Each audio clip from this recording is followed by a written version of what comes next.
which means sorry. Hey everybody, it's July 15th, 2018. Welcome to the Wrestling Inc. podcast. I'm Glenn Rubenstein. With Raj Giri, Mr. Matt Morgan is coming along shortly. And we're going to talk about Extreme Rules. Big day in the WWE. Kind of related to the pay-per-view, but more related to the news around it. Hulk Hogan was reinstated to the Hall of Fame. A lot of people are saying, hey, we didn't even know he was officially suspended, but the WWE is spinning it, positioning it that way in the story. Was he officially suspended, Rush? They never issued an announcement. They never commented publicly on it. They just removed him from the Hall of Fame section of their website, but they never say anything more than that. Like, same thing as Jimmy Snuka. You know, when that case was reopened, the Jimmy Snuka, the murder case against his girlfriend, they took him out of the Hall of Fame section and never put him back on, even after he passed away. I'm pretty sure he's still not there. I can double check. So yeah, it was, you know, they never officially took him out, but I think it's their way of just saying that we're working, you know, we kind of have a relationship again. Oh yeah. I mean, it's completely wading back into this, right? I mean, depending on the reaction tonight and tomorrow morning is going to dictate what the next step is. I mean, I think we've said all along a return was inevitable. It's just a question under what terms and how soon. Yeah. And we'll talk more about it once we get through Extreme Rules. But yeah, I mean, it's been 3 years. Apparently they felt like enough time has passed. So weird. I mean, you know, but again, Vince does what Vince does. Well, I was going to say, they haven't really done anything yet. It's just putting him back in the Hall of Fame when no one knew he was out anyway.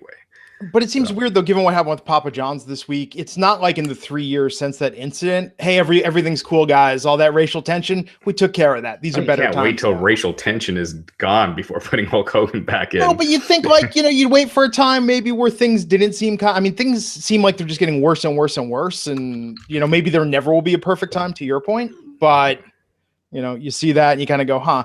And I was going to say Vince might be unaware, but he did with Enzo, specifically referenced to Enzo, the Me Too movement, as part of the optics reason they had to get rid of him. So Vince is very aware of what's going on in this country. I just don't think he gives a shit. Well, I don't think what Hogan did, he said some stupid things. And absolutely. So again, I just don't, I mean, how long do you wait? What's the point? So I don't know. I'm not saying they should bring it, because at the same time, what are you going to do with him? He's not going to wrestle. I can't see like a Susan G. Komen wanting him out there, you know, doing their stuff like he did before, right? So I don't know. But if he's going to help out, if he does public appearances and talks about his mistakes and stuff like that, who knows? It didn't seem like a life sentence, like that should have been a life sentence. But I'm not saying that it is. I mean, just so everybody understands my perspective, I'm sure we'll get into it more in Matt's here later. But the point is it's what has happened since. So the word broke. What was it? PW Insider that had the notes from his backstage locker room talk. Yeah, and again, let's get into Extreme Rules, and then once Matt's on, we can talk we have to talk about Extreme Rules, the pay-per-view that I think we can all agree existed tonight. It was there. It was there. It happened. A couple title changes. Yeah. So that's something. Yeah, man. I mean, so we had the God, let me open up the results. Got destroyed on our Twitter poll. I mean, it was tough to watch, man. And again, okay, so forget everything else about the Hogan controversy. This announcement happens right before the show. So what's everybody talking about online? How many people, Raj, I mean, fess up to this, did you watch with the same intent you would if there wasn't a big breaking news story like that earlier in the day to be discussed online and be talking about? I mean, they distracted from their own pay-per-view by breaking this news this afternoon. I don't know. I don't think that mattered. I think the crowd kind of hurt this pay-per-view a lot. Pittsburgh. You know, it's one thing, you know, they're pretty quiet during the Roman Reigns Bobby Lashley match until the end, but then they were quiet for AJ, you know, some light Rusev Day chants, but it didn't feel like a big match at all. It didn't feel like a WWE championship match. And then Rollins and Ziggler, they did not care at all. They were just doing the countdown every time the clock would, you know, go from 7 to 0 every time. It was funny, like the first couple times they did it, but they did it every freaking time, and it got annoying as hell. And so that was more distracting than any announcements or anything earlier in the day. Well, I think part of it is that people talk themselves into this idea of like, oh, something's going to happen. Like you were saying, people are thinking, oh, Ambrose is going to come back at the end of this. Some people saying Jason Jordan's going to come back. Some people are saying Hogan's going to run out there, and then none of that happens. And then you're like, oh, that was it. Okay, that sucked. Well, that's people, raising their own expectations. Hogan actually left during the show. Earlier in the show, so which is funny because in the WWE, that's a big no-no in and of itself. You stay till the end and you shake everyone's hand before you leave the building. I don't think Hogan has to do that. Yeah. So some people never change. No. Anyhow, Sin Cara versus Andrade Cien Almas. I looked up Rey Mysterio's schedule this weekend because I was hoping something was coming. You heard that Rey's wrestling for New Japan again, right? I did. I heard he wanted to do All In. No, he was announced for here. Let me see when it is. He is announced for the August 12th G1 Climax Final show. Well, there you have it. Yeah. So Andrade versus Sin Cara. I thought this was a pretty solid match. Curious how they're going to continue this from there because I feel like Almas has to graduate to something above this at this point. Maybe Shinsuke, maybe Jeff Hardy. I mean, something. Yeah. I mean, that's a pretty big jump up from Sin Cara, but yeah, they got to give him more to do. He just feels like he's treading water right now. Yeah. Yeah. I thought the match was good. Hammerlock DDT is how he won it. Man, I want to see more for him. We were talking about this on Wednesday. I think Rey would be the perfect feud for him, but that is nowhere near happening in the coming months. So they got to give him something good between now and then. Yeah. And then we followed that with the tables match, Sanity versus the New Day. Sanity picking up a win there. How do you think this is going, Sanity on the main roster? I think it's kind of flopping, to tell you the truth. Part of that is them beating them so often. They didn't tonight. Eric Young got pinned on SmackDown, so he got the pin here. I thought this match was good. I thought it was a fun pre-show match. It was more extreme than most of the stuff on the show. So I thought it was good, but yeah, I'm not. It's the future's not really looking bright for Sanity. Did you hear on the pre-show when they kept hyping up the Roman versus Bobby match, and they were saying we talked to every superstar backstage, and they said their eyes are going to be glued to Roman versus Bobby, and they did also say that they were not going to be able to look away from the SmackDown match AJ versus Rusev. But it was weird how they like hyped that up, and then the SmackDown stuff was like, oh yeah, and that's happening too. It's so weird how they treat the SmackDown World Title matches. Why did they not have that match go on last night? There was no reason not to. They had a crappy finish with the Rollins Ziggler match, so yeah, there's no reason the AJ match shouldn't have gone on last. Yeah, I thought that was a really hot match too. It actually had me believing Rusev could pull off a win for a little bit there. Oh, I knew AJ was winning. Well, I mean, if Rusev was going to win, they wouldn't have had it that early. They would have had that probably go on last. Do you believe in anything anymore, Raj? Is there any suspension of disbelief? Yeah, I can't remember the last time I was surprised. You go to the movies, you tell yourself that's just Dwayne Johnson in front of a green screen. He was never in danger. Yeah. Well, no. Oh man, it was I wanted more surprises tonight. I feel like how do they keep us interested? How do they keep us invested? They don't really do surprises at pay-per-views that often. Usually it's the Raw the night after. Even now, they load up all the surprises after Mania, and then you don't really get any for a long time. It's just not. I mean, Ambrose got injured. He had surgery in December, right? And that was 9 months, they were saying. So he's still got a couple months to go. I don't believe them on timelines for return. I think they purposefully lied to give us a surprise return. I could see him back before that. So you know what it's like? It's like the airlines nowadays. They all care about their on-time record so much that they pad the flight and you always get there early. You're like, oh, hey, I arrived half an hour before time. It's because they always tell you longer. That way they look really good when you show up, early at the gate. I feel with the WWE and injuries, it's the exact same thing. Could be. I mean, I could see Ambrose back by SummerSlam. Yeah, I hope so. And I feel like tonight, that's the thing, there were some good points tonight, and it's just unfortunate that it gets lost. Yeah. In Rollins versus Ziggler, I thought they worked a hell of a match. You know, like if you substituted different crowd noise, I think it would have been great, but the crowd heard it completely, which is surprising to me with Seth, because Seth is so over right now and so on fire with the fans. I was surprised that the fans just completely checked out of that match. That should be like a video feature on Wrestling Inc. Like, we're going to show you scenes from the same match, but with re-edit it with crowd. different crowd. Yeah. Different crowd, dead versus dead crowd. Take like an all-time classic match and put in like a dead crowd on it and see it just doesn't work. Yeah. You do Rock versus Hogan with this crowd. Oh God, anything with this crowd, right? I mean, it would have been, Nakamura versus Zayn. That debut would have been dead with this crowd. Yeah, man. Raw tag team title match. Okay, so this was a bit of a high point. The B team winning the tag titles over Bray Wyatt and Matt Hardy. It is what it is. I can't take the B team that seriously. I think the tag team titles are completely pointless right now. They don't have much value. The Raw tag division is just crap right now, and I think this kind of proves it. I mean, Look, Curtis and Bo are they're a comedy act, and anytime you put a comedy act on a title, it really doesn't do much for it. Were you disappointed backstage afterwards that when Bo and Curtis were giving Roman that pep talk there, that it sounded like for a moment that Bo was about to say, "You've got to," but like it sounded like he was going to say, "You've got to believe," rather than beat Bobby. I was very disappointed that it was beat Bobby. They dropped the believe stuff a while ago. I think it's time to bring it back. Mr. Matt Morgan, how are you awake still after tonight's pay-per-view? Yeah. It was my brother's birthday, so we watched it at the house. How you feeling about tonight? There were some really good wrestling matches. AJ Rusev I liked. Obviously that Iron Man match I liked. I don't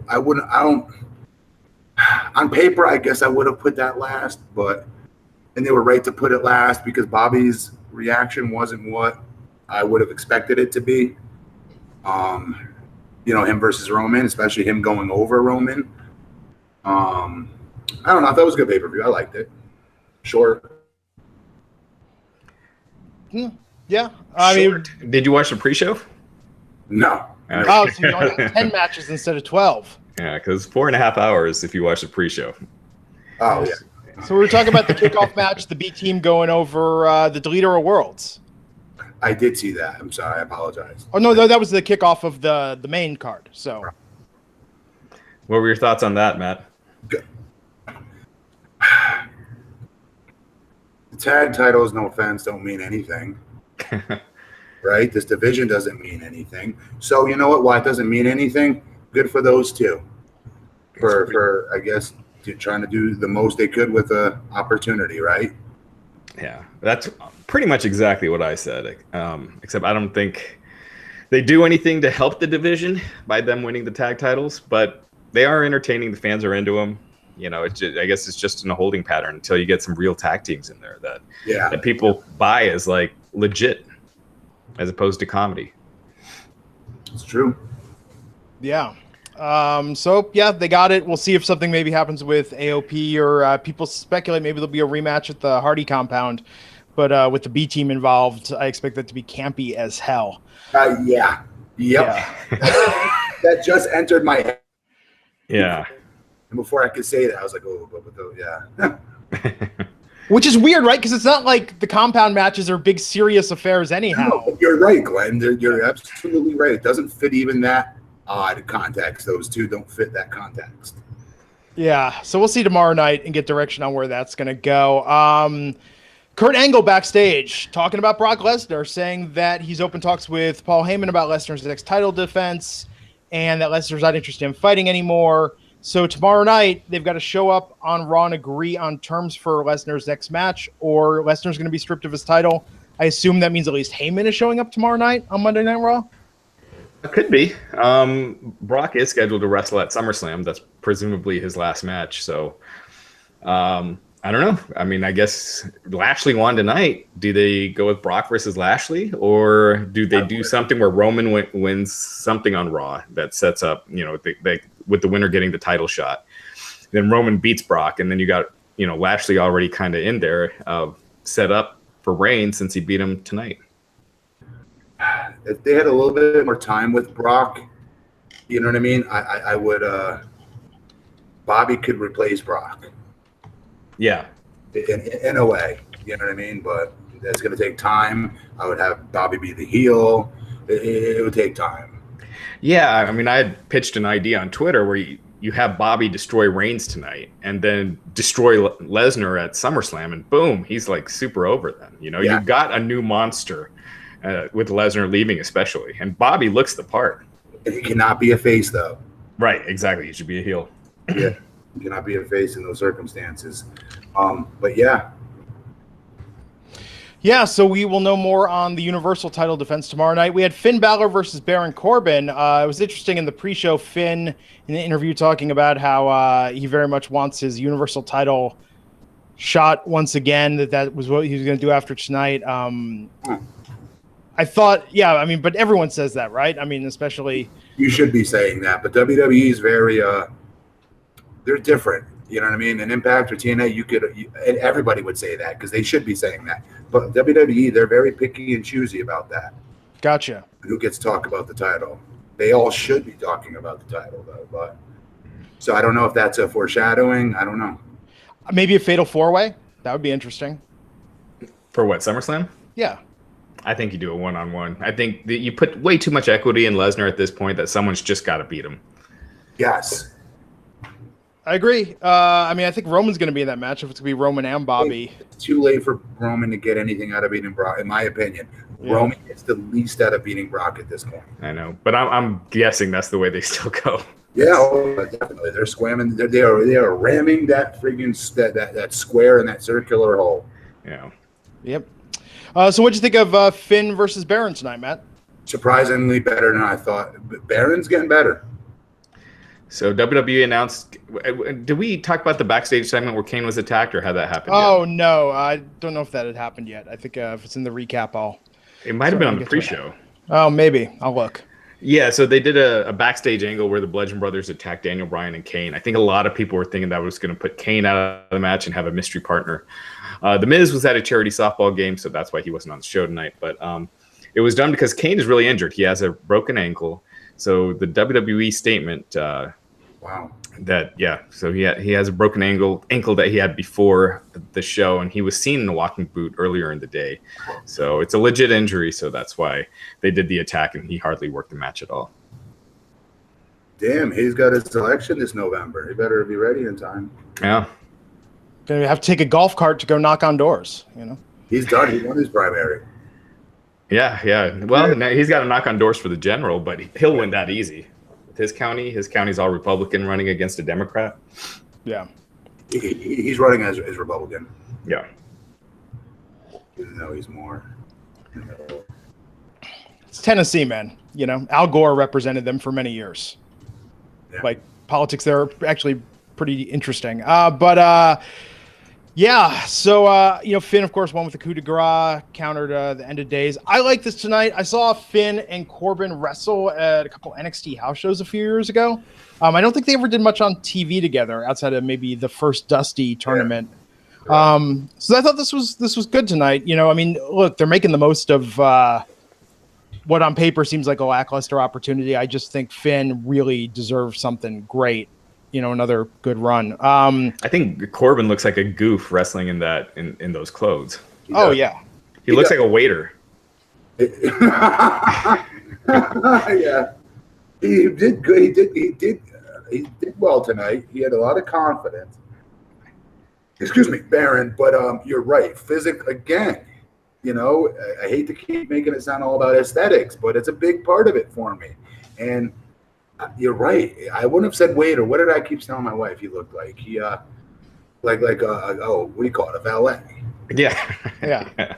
Yeah. It's he's a big dude. Yeah, he's physically imposing, cool, but it doesn't look that way when he's wearing that stuff. Right. He's got cool tattoos. You know, all he had to do was shave his head. That was all he had to do. Get a little bit better shape. That's easy. That's just extra cardio. Get rid of the belly, and he would have been fine. I don't know. You know. Yeah. I think he needs to change it up. It's like, do you guys ever have the friend that gets the one nice outfit and they wear the same thing everywhere? I mean, there's nothing cool about what Corbin's wearing, so it seems weird that he insists upon wearing the same thing all the time. Glenn, all right, real quick. Folks, this Matt telling Glenn the man up moment has been brought to you by makers of the best razors on the planet. Glenn, guys don't call them outfits. We don't call them outfits. We call them a shirt, call them a t-shirt, call them jeans, clothes, never outfit. You never see it on the podcast. I buy sunglasses in bulk from a wholesaler so I can color coordinate my sunglass frames to what I'm wearing. Wow. So I've got blue frame sunglasses, red frame sunglasses. Oh, Glenn, we don't call them outfits, dude. Guys don't say that. Gotta look sharp, man. But no, I think with Baron, though, it's just that same vest. It's just change it up, you know? It's like, at least if you're going to do it again and again, look cool when you're doing it. But the fact Finn's punking him on it is... yeah, just because you have a role doesn't mean you have to take that role to the ring with you. You know, Kurt Angle doesn't wrestle in a suit when he's wrestling, right? Even though he's GM. Just still have your regular wrestling gear. That's a good point. Yeah. It wasn't impromptu. You're right. There was no rhyme or reason for him to keep it on. Yeah. Yeah. And I think at this point, it would be good to show that he can be kind of badass again. Yeah, I was actually a little surprised that they beat him. I mean, I guess I had predicted it because Corbin had beaten Finn on TV, but I feel like Corbin could use a little more momentum right now since he's got the new role and everything. Right. Yep. So yeah, after that, the Bludgeon Brothers beat down Kane. And then we have the SmackDown Women's title, Asuka versus Carmella, with James Ellsworth dangling in a shark cage above the ring. Spoiler alert, he escaped, and Carmella retained. And he got stuck hanging upside down. They did this goofy spot where he's like caught in the cage and Asuka's giving him kicks. This thing was so stupid. Yeah. It was, and Asuka unfortunately got some honor. You know, she did. She was part of this debauchery. Yeah, I was saying, I wrote on Twitter, like, what a career trajectory she's had over the past 4 months. How sad it's been, right? Like where she was 4 months ago and where she is now. And you got Ronda Rousey, the biggest star in your company, and no real interesting feuds for her. That would have been money, her and Asuka. God, yeah, I'd pay for that. Yeah. Yeah. They just, this is what we're getting instead. Yeah, so Carmella won due to interference from Ellsworth, distraction, and yeah, it's I want to see Carmella do well, but not at the expense of Asuka, especially after they built her up for so long. Well, even the Ellsworth stuff. Sometimes it worked well the first round with her. They've got to be more creative than that, than to go back to the Ellsworth train again. You know what I mean? Because she's better than that. She doesn't need that. Yeah.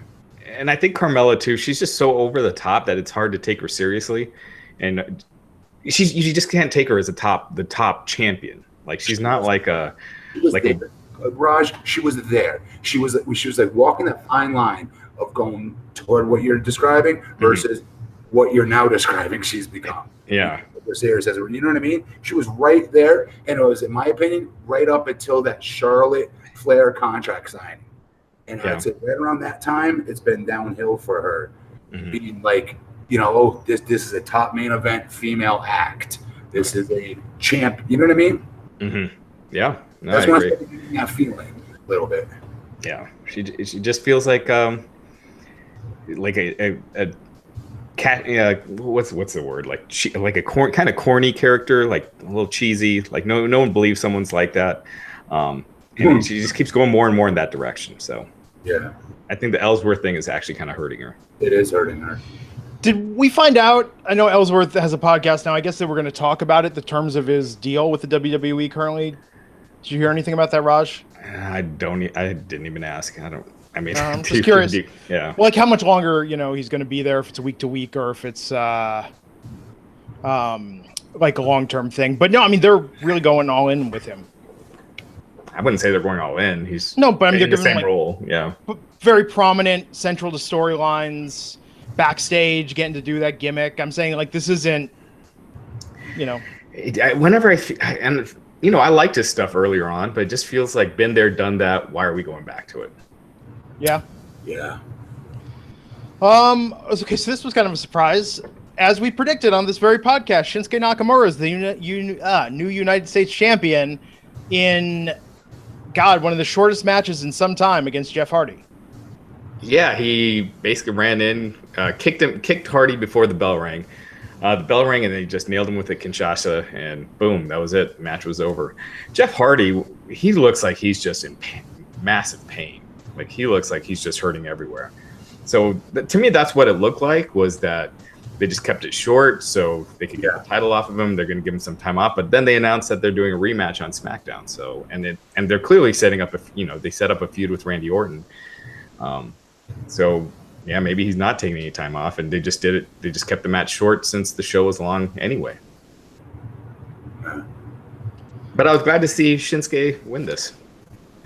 Me too. I would have liked to have seen a nice long match, but at other times it's one of those deals where why can't matches end quickly sometimes? You know what I mean? Somebody gets the F out, like that's it. You know what I mean? That's what would happen in a real fight. Right. Not everything goes exactly 10, 12 minutes. Right. You know, so for that part of it, I liked it, but I bet you Jeff's hurt. Yeah. Well, he said he doesn't do the Swanton anymore at live events because of his back. Good. Yeah, so he only does it on TV. He hurt his finger. He hurt his ankle a while back. So he's dealing with a lot of different nagging injuries. And here's what happens when you come off of painkillers, guys. Your body, not just your brain and everything else, you have to reteach yourself. Everything relearns itself, if you will. Your taste gets stronger. Your hearing gets better. Your scent gets stronger. You can smell things like more clearly once you get sober. But more importantly, that pain threshold goes through the freaking roof for the first while there once you're off of everything. And it takes some time, but you'll build it back up again. And I'm hoping that's what that is for him. But it's a sign that he's sober. Yeah. Have you seen this is a little random, but you'll see where I'm going with this. Have you guys seen Major League 2? Yeah, of course. Yes. So I feel like Jeff Hardy could use a storyline. Remember the guy that was the crazy, wild, Charlie Sheen's character, and then he starts dating that girl who turns him all corporate, and he's no longer the. Oh yeah. So if you did that kind of a storyline with Jeff, so he could slow down his story for a while, he turns heel. He's like dating some girl who's making him change his style completely, and he's just working a safe style. I think that would work with someone like him. And then eventually, when he turns babyface, it'd get a huge pop. I think he could use toning down his style and changing his work a little bit. Good analogy. Most people would compare, like when you're describing what you just said, would use the analogy that Mick Foley did, the character he played in ECW. Right. Yeah. You know what I mean? But the Major League 2 is actually cleaner. That would be pretty cool. It's more PG. It'd be good. You know what I mean? Like that would be like who would be you'd have to have a really good female pull this off. Like a Mandy Rose. Oh, yeah, I like that. She's got to be, That would be good. I'm being serious. Yeah. It would get so much heat on him. Yeah, like he'll get up to go do the Swanton. She tells him to come down. He tries, Yeah, I think it'd be money.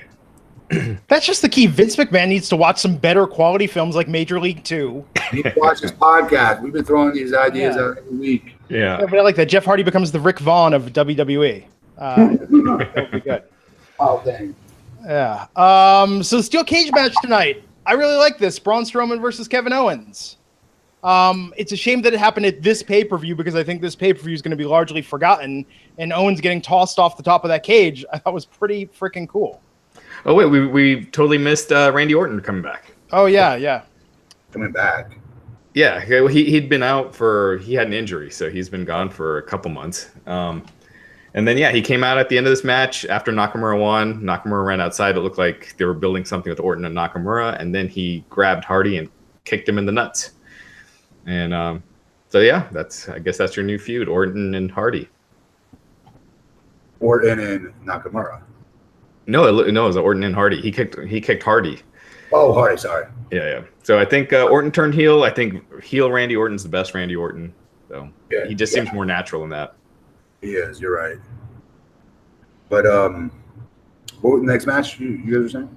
Braun versus KO, the steel cage. You guys didn't like this one? No, I loved it. I love this match. This was Except great. I always worry with those, falls off the top of a cage. I think a small slip, that's could be death. I hate it. I didn't like it when Shane did it. I don't like when Owens did it. I liked it when Sean did it because the way he did it with Taker in the Hell in the Cell was relatively safe. But these are like you're putting a lot of trust into that throw, and if something goes off a little bit, you're risking serious injury. Yeah, and Kevin has his whole career in front of him still. Yeah. That time to. I mean, he's working against Braun Strowman in a cage match. Like a lot of time, guys might do that because they think they got to do it because there's pressure on them to do something, but they also they think it might make them move up a peg, right? The company, what they're willing to put their body through, that kind of a thing, right? You'll do anything for the company, kind of a thing, and so maybe they'll get a little bit more of a push because of it. A lot of guys, not all, but they do think that some. So I hope Kevin's not thinking that because the ball's going to come back to Kevin. It will always come back to him. He'll always get opportunity, in my opinion, because he's too talented to hold down. Yeah.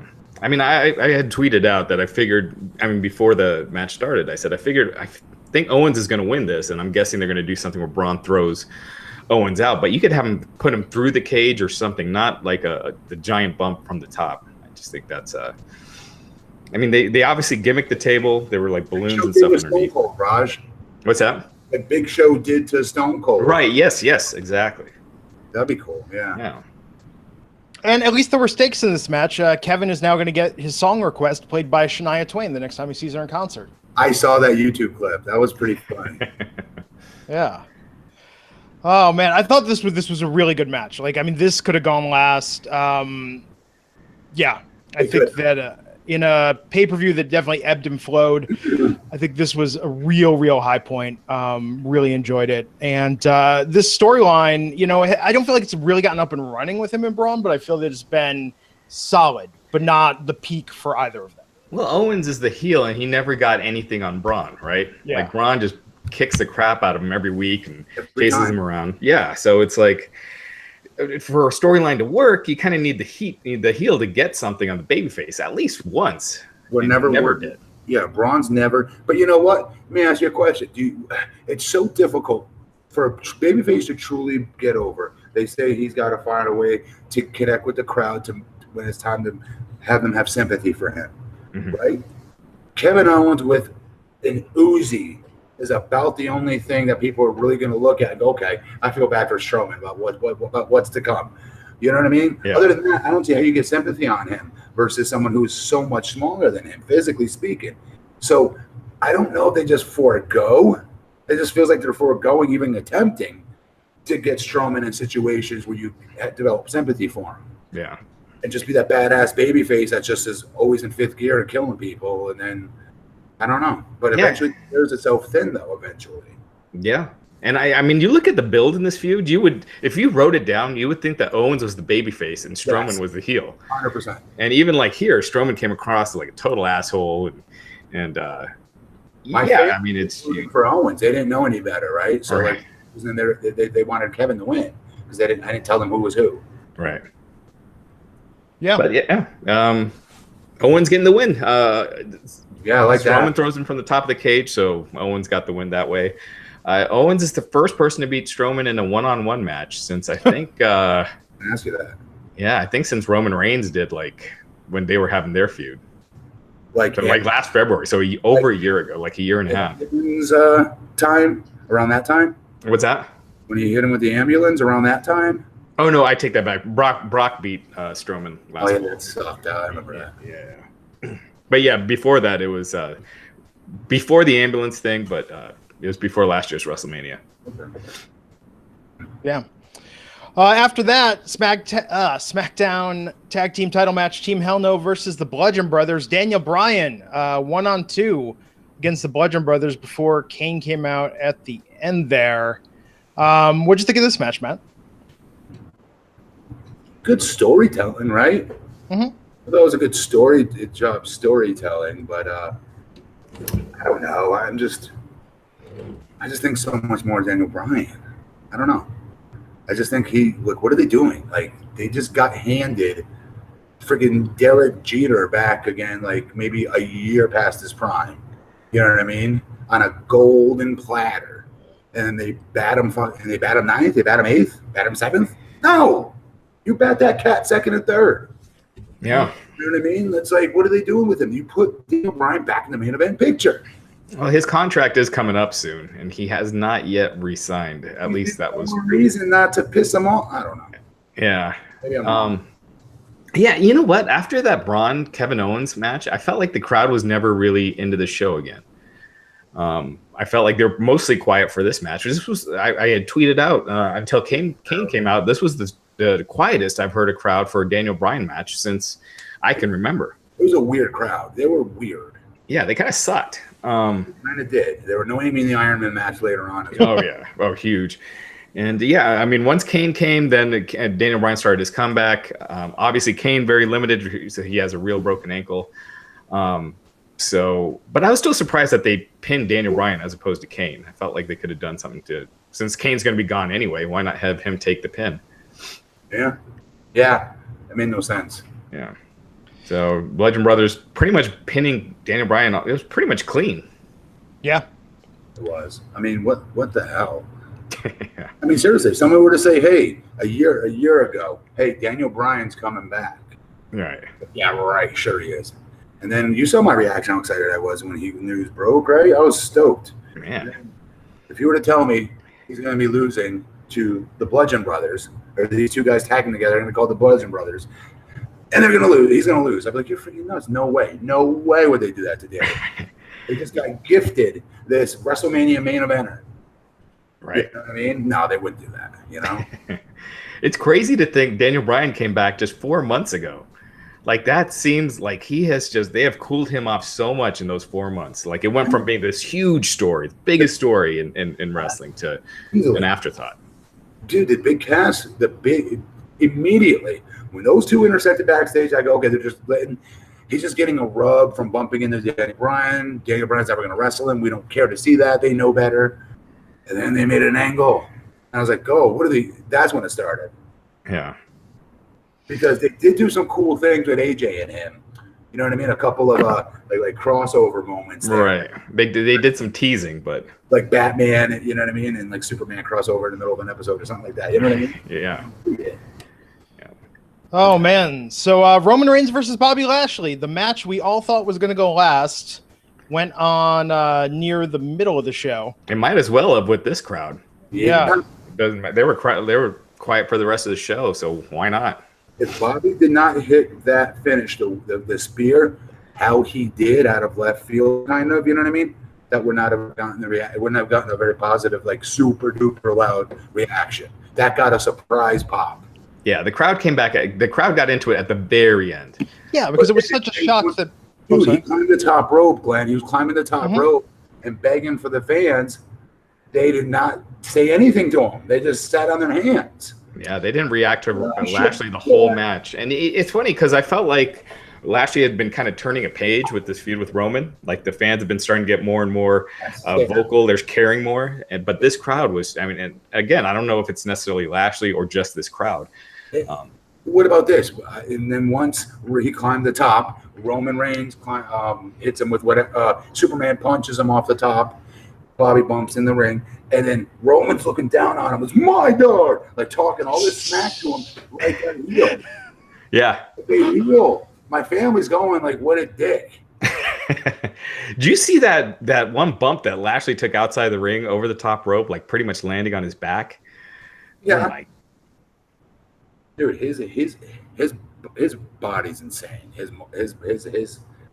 His muscles at his age isn't like at anybody's age. Yeah. He's a natural athlete. He really is. He always has been. And I have to say, after seeing this match, I was wrong. I was critical of this before, and I feel the need to apologize. I fully understand tonight why Bobby Lashley needs to wear a headband to the ring. Oh my God, does that man sweat? It's like he was drenched when he got up on the rope there. You could just see it just dripping down his head. It distracted me for the entire second half of the match. But it makes him look even more jacked when he's all sweaty, when he's all sweaty. But it does. You know what? I thought the crowd sucked in this match. They were quiet. I don't know if that's just a thing happening now with Roman matches where they've stopped booing and now they're just going to be quiet, hoping that that works. Like pretty much for pay-per-views, because they don't necessarily do it at Raw, but pay-per-views, it's like this quiet indifference, and then they just chant random things. Yeah, I know there was definitely an indifference in this match. Yeah. You know, baby versus babyface, that's going to happen, right? But this is different. That's not what this was tonight. You're right. This was something else. But we talked about surprise. I think that's why the crowd perked up. I mean, when Lashley won, right? It's like no one thought that was a finish out of nowhere. Yeah. Annoyed. Oh, great. Golden Boy's about to go over again. Here comes this. Oh, shit. Bobby caught him. 1, 2, 3. Like, that guy, that was a great, whoever thought that up was very intelligent to do so. Whatever agent came up with that, because that did get an automatic pop. And no offense to Bobby, but that could have been the popcorn vendor that hit that spear in that moment that would have gotten a similar, what I call, surprise pop, a surprise finish pop. Yeah. But, I thought the match itself, like, again, if you dubbed in different crowd noise, I thought it was a really good match. Yeah, I know, right? Like, what else they want? Yeah, I mean, it was really physical. They were working their asses off in this. Roman's good, man. I don't know, like, he's good. Yeah. But it's the stuff, like you said, Matt, with the My Yard crap or on commentary, Corey, like, Roman just needs to prove that this is his yard. Like, stop hitting those corny-ass talking points. Yeah. Whenever they decide to do it, Roman's going to be a hell of a heel, though. Yeah. Yeah, I wish they'd let him, just go free, let the reins loose, I guess. That's good. That should be your sign the next time you go to Raw. That's a good tagline, man. That's a good t-shirt. That's a good everything right there. I like that. Absolutely. Yeah, so Lashley hit the spear out of nowhere, covered Roman for the win. And then we got the Extreme Rules match with Ronda Rousey sitting ringside for Nia Jax versus Alexa Bliss. Natalya was out there in Nia's corner, and we had Mickie James in Alexa's corner. And they kept making a big deal. First women's Extreme Rules match. There were chairs, there were kendo sticks, there were trash cans. Ronda Rousey, of course, jumped the barricade and got involved at one point. Matt, how do you think this fared? I was entertained. I liked it. I didn't hate it. Yeah, it was there. You know what I mean? I didn't hate it. In the last match, I hate to go back, guys. I apologize. No, it's cool. It the crap out of me that Michael Cole was like, yeah, I was on WWE. I was on, what is it called? The WWE app. And I went back in time, and I found this match where Bobby Lashley wrestled against Vince McMahon at an ECW one-night stand. And I was like, he beat him, and he's like, I'm like, why are you talking about this guy like he wrestled in the 80s or something? Like, you don't know who he was. And plus, acting like it's an impressive thing for him to beat Vince McMahon. Like, you look at him now, it shouldn't be a big physical feat for him to beat up. A horrible job of talking about this dude who should have some of the sickest video packages of picking up Big Show, throwing him through cages, doing some insane things from when he was here before, and they just don't do it at all. They act like it was me if I came back. Do you know what I mean? Like, isn't this the guy that had black hair and stuttered for like 2 minutes? Like, they totally downplay it. Yeah. I don't get it. Corey would be like, he's had speech therapy, Michael. Sorry,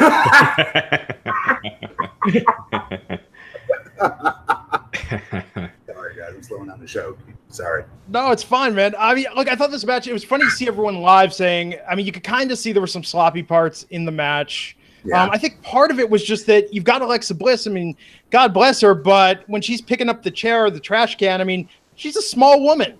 It looks, I don't expect her to have precision and grace in handling objects that are as large as she is. Yeah. It's kind of like if a Cabbage Patch doll attacked somebody. You know what I mean? Like, it looked she looks very diminutive, like picking up a garbage can. That was a good call. And I think just, again, having Ronda just put in this feud where you could have any woman in the world in that feud, like it's nothing special. It's not a larger than life feud. She's just kind of there. I'm assuming they're building to Rousey and Nia versus Alexa and Mickie probably at SummerSlam. Where's Nat? What about Nat? I don't think they're doing anything with her yet. Maybe they're holding off for, that for later. Yeah. Which is a shame. I think Natalya looks fantastic. I love her new hairstyle. It makes her look younger. I think she's always looked more mature than her age, and now they're not giving her anything. Well, I think Rousey probably needs a little more work too before I feel like you could do a long match with them once she's ready. And I don't think she's ready for a long match yet. Did you catch her on YouTube, her house show match versus Nia? No. Rousey? Mm-hmm. I didn't watch it. She looked good. Yeah. She sold and she looked believable. She hit that damn, when you take her and you throw her shoulder first into the pole from inside the ring, she took that like $1 million. She worked her tail off. I think it was at MSG. It was a bigger arena. I know that. Yeah, it was MSG. Yeah. It was a big timer. Yeah, and it was a good match. Like she's really good. Yeah. Yeah, no, she is improving tremendously, and her match with Nia last month was great. For how little time she's had in the ring. I think they booked it weird. I feel like she should be booked as the baddest woman on the planet. Then you don't have her getting beat for 80% of the match, but she's improved tremendously. I think she's doing a hell of a job. I just think she needs she should be put in these bigger storylines, not just the run of the mill stuff that you could put anyone else in. That's a good point. So Alexa won that with the DDT, pin Nia, and then afterwards Ronda stood in the ring, looked angry, continuing that feud. Rusev versus AJ Styles. Aiden English, these intros keep getting longer and longer and longer. But yeah, Rusev definitely got a pop, and him and AJ, I really enjoyed this match. Matt, did it live up to your expectations? Okay, Rusev should have been in the damn match with somehow tagging with Kane versus old boys, we call the Legend Brothers. Legend Brothers. And Daniel Bryan should have been wrestling AJ Styles. Like, yeah. Why am I the only one who's not bitching about this? Yeah, you know what I was kind of surprised about was how little reaction AJ got from this crowd. Like during the match, there was some Rusev Day chants and stuff like that, but AJ really got like nothing. I mean, look what they're doing. Like, he's a champion. Look who he's. I mean, I like Rusev. I like him getting opportunities, but come on, he ain't beating AJ Styles for the title. No one's believing that. And I don't get why your champion gets treated like this. Yeah, and why didn't this match go on last? Yeah. More importantly, why is he wrestling Rusev? Why is he not, again, you have Daniel Bryan on the same roster. You may not get him back. He may go somewhere else. Yeah. Why are you not milking it, getting your AJ match out of this, or angle? AJ. Yeah, just in case he doesn't resign, that seems like that's one you should do as soon as you can. September 1st is not far away. It's a month and a half. And I'm not against Team Hell No, because I love Kane. Love him to death. One of my favorite big men. But, like, do you remember Team Hell No versus The Shield? Oh, my God. Yeah. Those matches were insane. I believe they had Ryback as their third for the six-man tag. Mm-hmm. And it was still money. So, like, I'm not shitting on Team Hell No. I'm just shitting on no offense to Legend Brothers. I just don't think that Daniel Bryan's better. Yeah. Yeah. I mean, we've been saying this since Daniel Bryan came back, since the night after WrestleMania, where it's like they should keep it a big deal. They should keep his first singles match a big deal. They should keep him a big deal as opposed to just another guy, on the roster, and that's what they turned him into. The minute he wrestled Big Cass, I'm telling you, it killed it. Yeah. His last match with Big Cass, I thought was pretty good, but unfortunately, we had to sit through two kind of. It's where they are. Yeah. Daniel Bryan had the Superdome lit on fire. Yeah. He's a WrestleMania main eventer. Yeah. Oh man. So of course AJ hit the phenomenal forearm to pin Rusev. Hit that, then pin Rusev. After great job of getting Rusev over in this match, by the way. Yeah, I thought they both looked great. They hinted at some tension between Rusev and Aiden. I mean, maybe they're going to finally go forward with that if they don't have anything else for him, but we will know more on Tuesday. The main event of the show, the 30-minute Iron Man match for the Intercontinental Championship, Dolph Ziggler defending against Seth Rollins. Drew McIntyre was out there for a bit, and Rollins had that 3-0 lead. That he blew. Dolph came back to get to 4. Well, Drew beat the hell out of Rollins which caused Dolph to win that Rollins to win that third fall by DQ because Drew that's right. kicked the crap out of him, but that allowed Dolph to kind of get the next 2 falls really quickly. So I liked how that was done. I thought that was really cool. Loved it. Yeah. Loved it. Dude, How about this? Dolph closed, main event of the pay-per-view again. Yeah. Who would have thought? You know what I mean? I swore it off that the fans wouldn't buy into that again because they've hurt him so much, not because of him, but because of how he's been written for. But he is so goddamn good in that ring. His timing is just incredibly good, you guys. And I love this match. I didn't like the finish, obviously. The very finish, Yeah. I felt like that left kind of a bad taste. That it finish. was a little flat because of that. But what do you do? You know, you don't put this match on last. I feel like that is what you do. Yeah, you're right.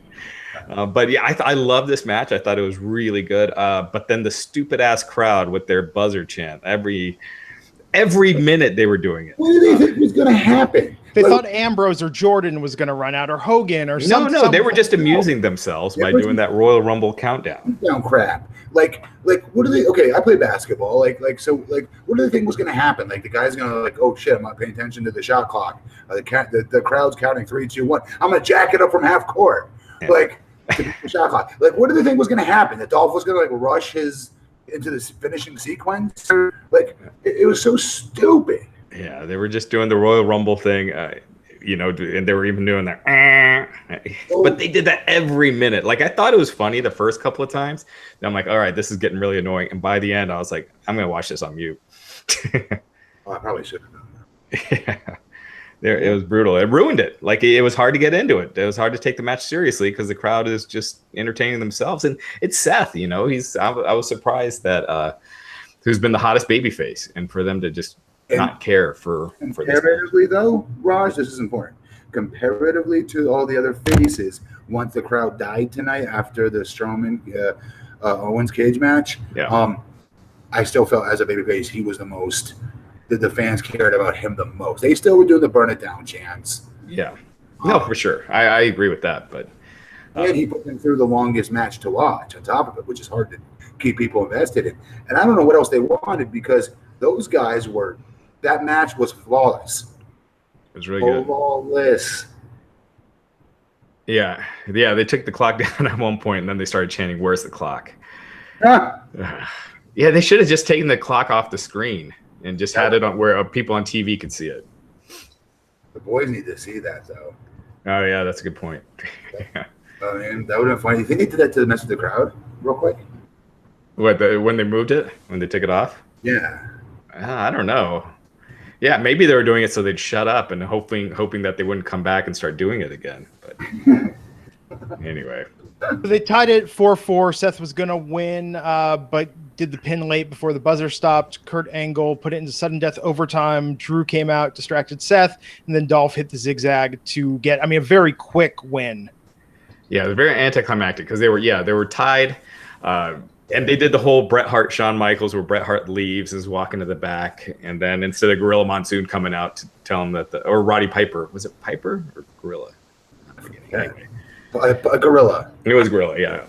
Instead of that, they had Kurt Angle come out, restarting the match, and then just Drew punks out Rollins, and Ziggler gets the pin. So it's kind of like, I don't know, what was the point? Yeah. So an interesting pay-per-view. I don't know. Online, it seemed like a lot of people didn't like this. For me, I felt like the Hogan news really overshadowed. I was paying more attention to that than. What did I miss in the Hogan news? Oh, he's back in the Hall of Fame. Apparently, he was suspended from the Hall of Fame, and they reinstated him. But he was backstage. He talked to the locker room. Apparently, they were shooting something that they're going to use, for a network documentary. So this is the opening salvo into Hulk's return to the WWE. His climb back, eating humble pie, and saying where he went wrong, I'm guessing. Yeah. So they taped all that. Yeah. So he flew out for this pay-per-view. He was backstage, obviously never shown on camera, but they did on the pre-show. Charlie Caruso did mention that Hogan was backstage and he was mingling with the talent. So he's no longer persona non grata. Persona non grata, exactly. Well, duh. Like, come on. We knew this was, whether we think it's right or wrong is irrelevant. You knew he's wrestling. You know what I mean? He just is. He's synonymous with wrestling.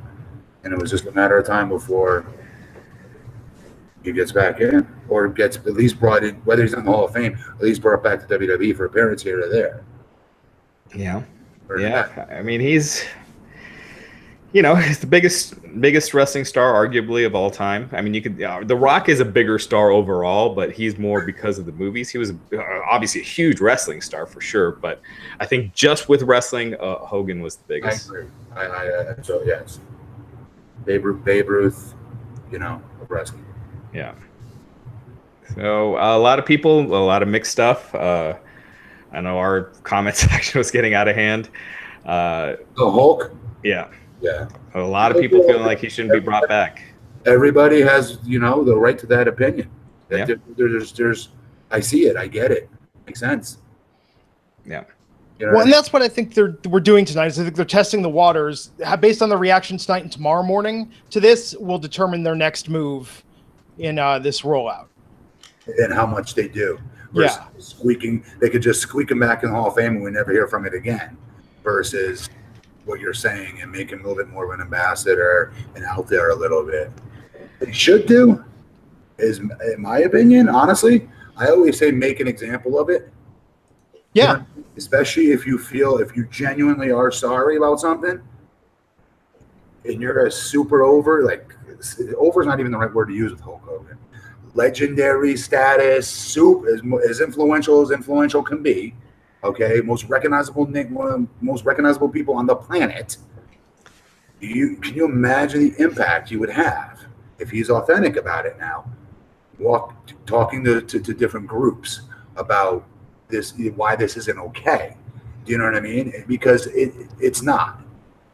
I agree with that. I mean, I've been very critical of him and his words, and I definitely see that criticism echoed again and again. What I was disheartened by, and again, we don't have the full details, but I think PW Insider had the word from backstage, him talking, and basically the gist of it was that he said, people have cell phones everywhere, watch what you say, as opposed to a more...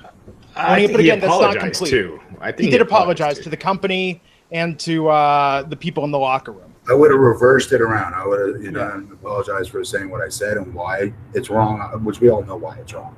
Yeah. But then that's a good point though, about how everybody has cell phones and you need to be careful. Because if it's not this, it could be anything. I mean, you don't know.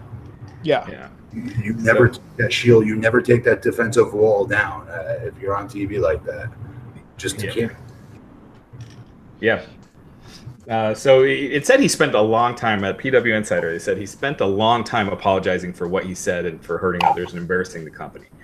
But then he, reminded everyone always to think about what they're saying. In today's day and age, there are cameras there, which is true.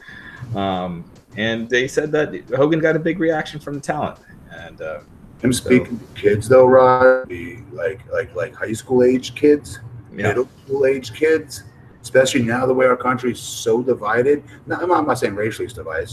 It's divided politically, unfortunately, as most as it's ever been. But now's a time where you take those kids at that age, at that middle school age, at that high school age, where they try to talk tough in a locker room. And what I mean by that, they'll start dropping F-bombs out of nowhere because they think it's cool. Right. They talk all tough. And I've seen people would slide that N-word in every once in a while. Like, that doesn't even make sense. Yeah. It doesn't even sound tough. It doesn't even make sense to you. Right. It's funny you mentioned that, Matt, because I think all along, every time this comes up, what you're saying is kind of that's kind of what think has been lacking. I know he gave the speech at Boys and Girls Club, but there's a lot of people out there. I mean, look, racism, yes, there's sort of free range racism. People just form that, but most of the time it's passed down from generation to generation and environment to environment. And I think if Hogan went into some predominantly white areas and talked to people and said, look, it's a big world out there, bigger than your bubble, and you have to understand we're all human beings that are worthy of respect and compassion. I mean, just even to break that down, I think that would go a much longer way than anything he said about this so far. And I would have an African-American be there. I really would. And I'd have him explain what this makes him feel or her feel. So people understand the risk of it. You're not using, because I don't know about you guys, but growing up in the playground, you say people would every once in a while, white kids would say that word, but they would use it where it would never make sense. They would use it in replacement of words like a-hole or dickhead or things like that. And I'm like, that doesn't even make sense. Do you know what you're saying? It doesn't even make sense. But that's my point. So you don't even know what they're using it not trying to, I don't want to say not demean the African American, but they're definitely trying to do that, but they don't understand what the impact they could have on that human being, on that guy or a girl, that African American. So to have the African American be there with Hulk doing this tour at middle schools and high schools, predominantly, like you said, Caucasian areas and high schools, more so obviously, to drive that point home, because they do hear it in rap songs, and it's not the same thing in my opinion.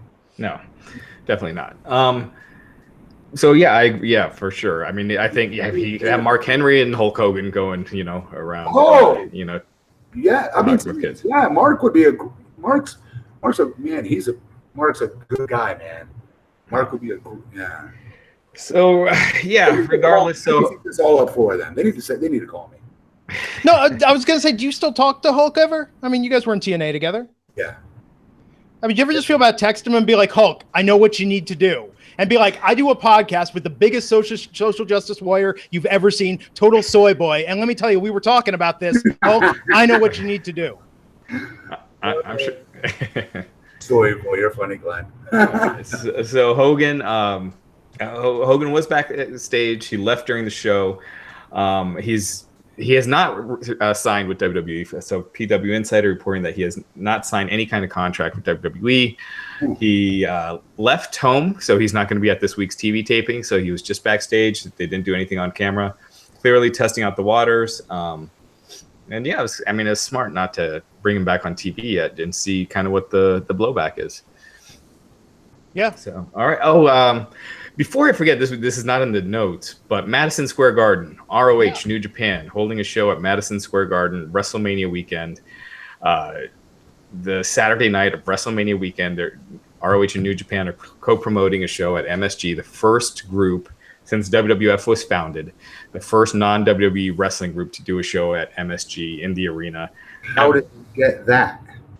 So apparently Madison Square Garden was upset with WWE for not using them ever. So they haven't held a pay-per-view at Madison Square Garden since I think 2011. 2013 they did their Hall of Fame from there when it was at MetLife, when WrestleMania was at MetLife. But yeah, so I guess they started contacting other companies. ROH last month announced that they were going to be announcing a date at MSG.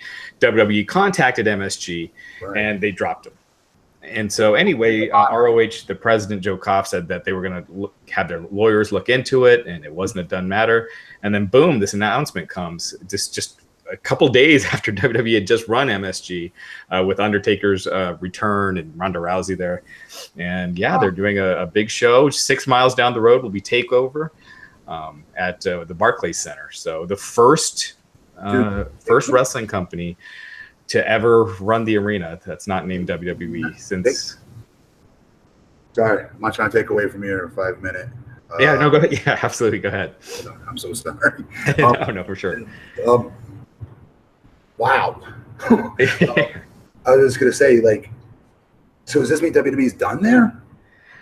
I don't think so. I think they got an event coming up in December. So they need MSG. That's part of their DNA. Now it's part of their past, I would say, a little bit more.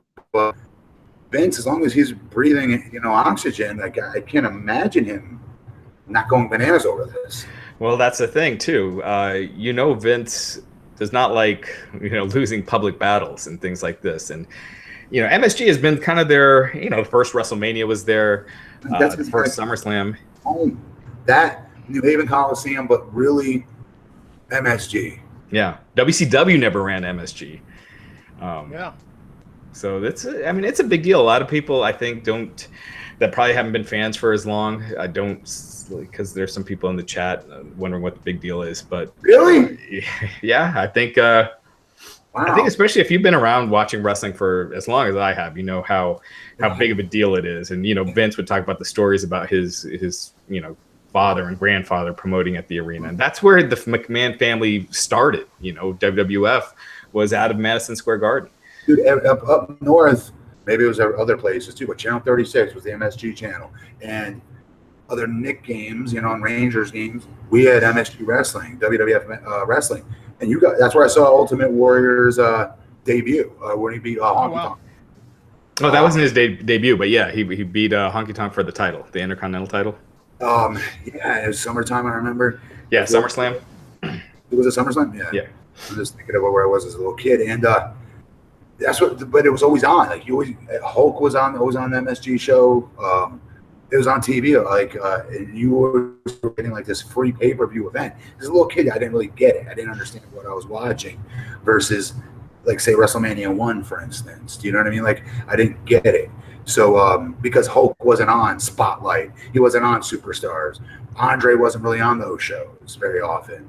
But every week they had all their studs on the MSG shows on the MSG channel. That was a huge, huge deal.